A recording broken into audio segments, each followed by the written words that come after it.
안녕하세요. 온달장군입니다. 한덕수 총리 탄핵 선고와 관련해서 긴급 속보를 전해드립니다.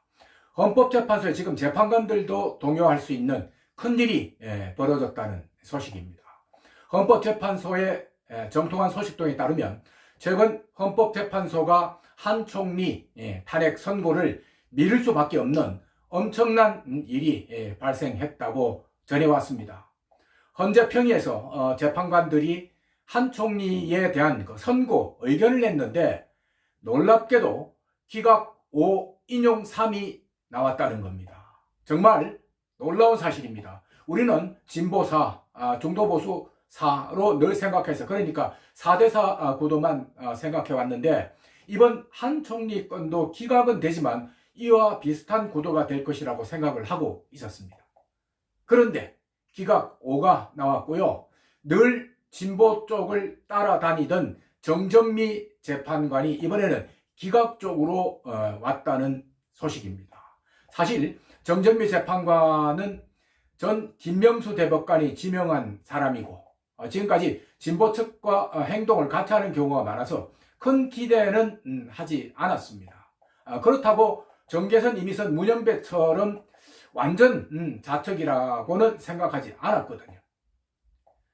이런 생각처럼 정정미 재판관이 이번에는 중도 보수 측 의견에 동조를 한 것이라고 볼 수가 있습니다. 지금 헌법재판관 8명 중에 진보와 보수를 오갈 수 있는 사람으로 우리는 김형두 재판관만 생각하고 있었는데 이번에 정정미도 충분히 그럴 가능성이 있는 사람으로 판명이 난 겁니다. 물론 좌측 성향을 정정미 재판관이 완전히 버린 것은 아닌 것 같고요. 이번 한 총리 건은 기각이 확실한 사안이니까 법리와 양심에 따라서 자신의 의견을 피력한 것은 아닌가 그렇게 생각이 됩니다. 이런 점으로 볼 때 정정미는 문영배, 이미선, 정계선하고는 다르게 어느 정도 법과 원칙을 존중하는 그런 측면도 있다는 것을 확인할 수가 있었습니다. 그런데 이렇게 기각 5 인용 3으로 한 총리 탄핵 건이 기각적으로 방향이 잡히니까 돌연 선고가 연기됐습니다. 애초에는 한 총리 건이 내용이 어렵지 않고 현재 정부의 수장이 없는 것을 감안해 최대한 빨리 선고를 하겠다는 것이 헌재의 입장이었습니다.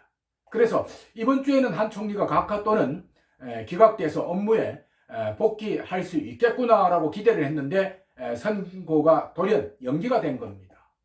그래서 많은 사람들이 연기 이유가 뭐지 하고 궁금해했는데 바로 이런 엄청난 일이 벌어졌기 때문이라고 합니다.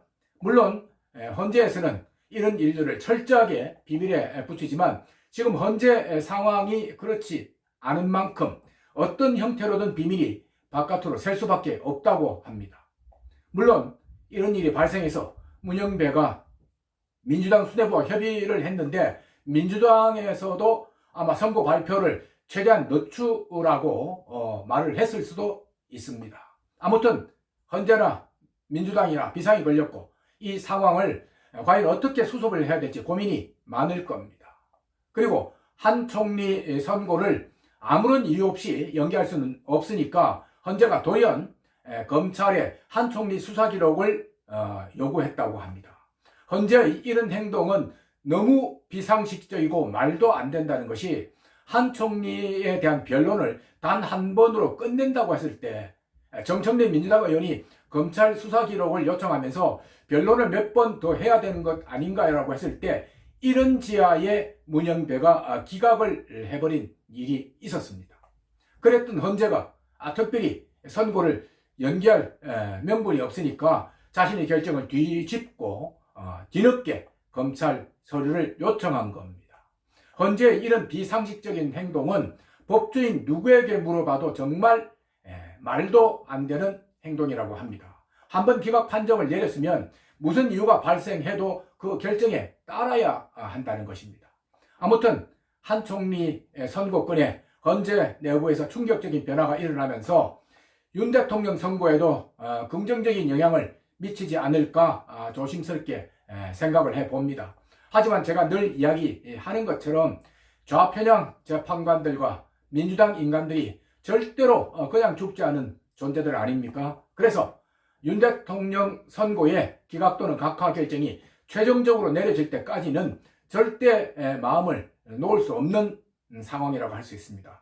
제가 이미 말씀을 드렸습니다마는 이번에 한 총리 선고권에 충격적인 상황이 벌어져서 선고가 연기된 만큼 대통령과 같은 달 선고를 하는 그런 일도 충분히 벌어질 수 있습니다.